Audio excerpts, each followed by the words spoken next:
এই রিয়া, এখনো রাগ করে আছো?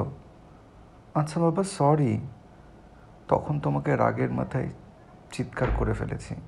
আর হবে না, বিশ্বাস করো। আরে আমার আকাশবাবু, আমি রাগ করে নেই।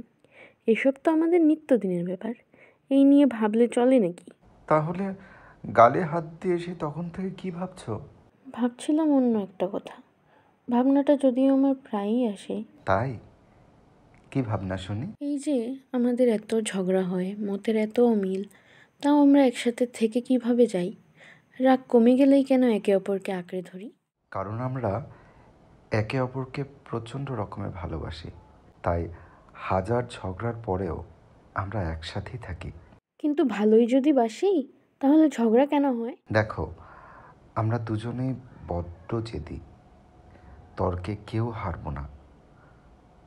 তবে লক্ষ কোটি ঝগড়ার হলেও ভালোবাসা ছাড়বো না, বুঝলে পাগলি? এইভাবেই সারা জীবন থেকে যেতে চাই গো। তোমাকে ছাড়া আমি থাকতেই পারবো না। যতই ঝগড়া করি, দিন শেষে আমার যে তোমাকেই চাই। যার কাঁধে মাথা রাখলে আমার এক শান্তি অনুভব হয়, তাকে ছাড়া আমি চলি কিভাবে? পাগলি একটা। ঝগড়া যতই হোক, আমাকে আমার জীবন থেকে যেতে দেবো না, বুঝলে? তুমি শুধু আমার আমার একান্ত সুখের আস্থানা।